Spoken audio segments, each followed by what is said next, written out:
Donc cette méthode-là, on peut pas faire autrement. C'est une contradiction. C'est une contradiction, mais cette contradiction, elle est indispensable. On est obligé de vivre ça. On ne peut pas vivre autrement. On est obligé qu'on nous donne quelque chose. Et après, cette chose-là, elle commence à dérailler. Et là, on commence à la vouloir. On dit non, mais on veut ça. On veut vraiment. Alors, cet éveil du vouloir, c'est ça qui va donner l'acquisition. L'acquisition véritable, c'est par le vouloir. Donc, Abraham Avinu, il dit à Hachem, comment je vais savoir qu'elle m'appartient, la terre? Il dit, pour que la terre, elle t'appartienne, il faut que tu restes esclave en Égypte 4 siècles. Là-bas, tu vas passer les 4 exils. Tu vas comprendre ce que c'est l'exil. Et à ce moment-là, tu vas être apte à vouloir cette terre.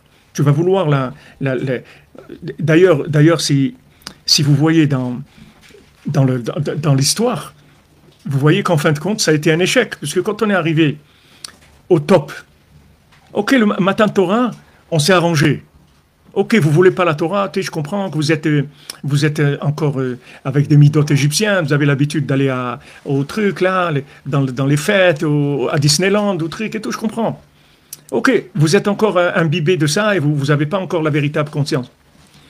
Mais quand je vous dis qu'Eretz Israël, c'est une terre où coule le lait et le miel, et que vous commencez à pleurer parce que vous ne voulez pas y aller, alors là, c'est la fin. Ça, c'est la fin.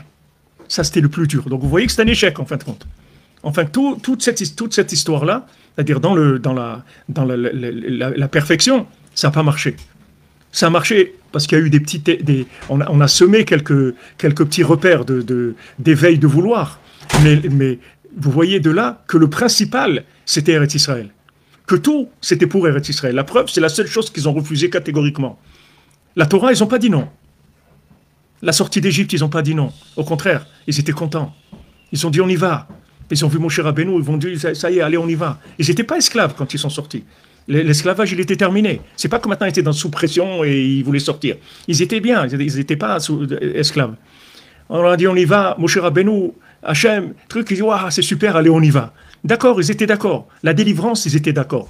Matin de Torah, un œil dans la Torah et un œil dans le veau d'or, ils nous disent nos sages. C'est-à-dire ils avaient préparé leur coup déjà. Ils avaient préparé comment ils vont.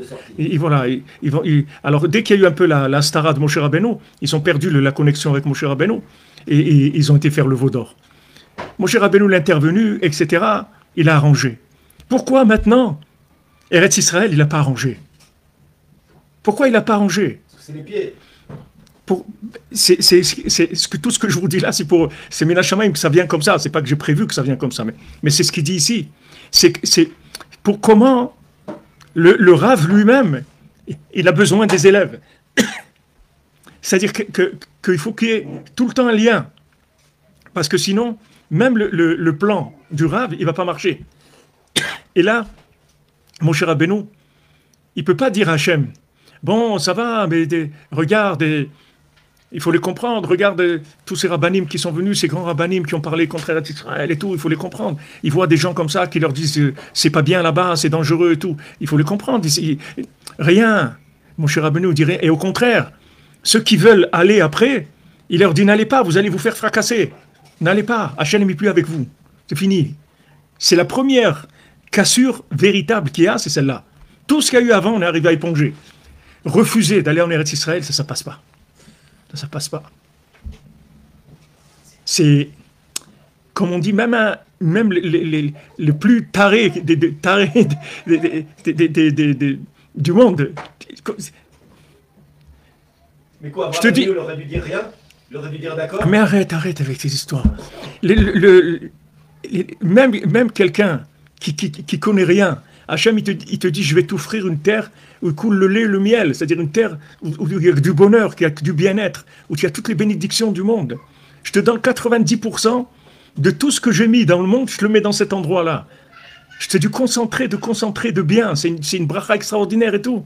Non, c'est pas rien que non, il commence à pleurer. C'est-à-dire c'est le contraire du Ratson. C'est-à-dire il se met à pleurer parce qu'il ne veut pas aller. Mais ça clash tout. Donc tu vois que c'est la chose la plus élevée, tout simplement. Parce que tu vois, toutes les étapes, ils arrivent à s'arranger. Ok, on s'arrange. L'eau, la manne, il dit on en a marre de la manne. Bon, ok, la manne, c'est une nourriture extraordinaire. Extraordinaire. Et à un moment, ils disent on en a marre de la manne. On veut on veut des choux-fleurs, on veut des tomates, on veut des trucs comme ça. On veut plus de la manne. Si tu mangeais des anges et tout, on veut du rouge qui tache, on veut des trucs concrets, des trucs de ça. Tout ça passe. Il râle parce qu'il n'y a pas d'eau. Tout ça passe.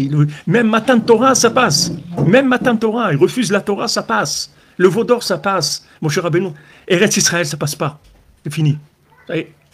Donc vous voyez que c'est la chose la plus importante qui est. Rien que par déduction, vous voyez. Que là, ça clash. Ça y est. Je t'ai donné la pierre, la chose la plus précieuse qui existe sur Terre. Je t'ai donné le top du top de tout. Et non seulement tu veux pas, mais tu pleures pour pas y aller. Terminé. Et mon cher Rabbeinu ne peut rien faire. Il peut rien faire. Il va dans ce sens. Et lui-même, il reçoit le boomerang sur lui-même. Lui-même, il ne va pas rentrer en Eretz Israël. À cause de ça. Parce qu'eux, ils ne voulaient pas. Lui aussi, il va être éjecté. Il ne va pas pouvoir rentrer en Eretz Israël. Alors, c'est ce qu'il dit ici. שגם המשנה למלך, שהוא הזקן, אשר בבימים, יתברך וימצא יותר התבוננות שבילי תורתו, בצמצומי קטני המוחיל שכעין האישה והבת הנ"ל.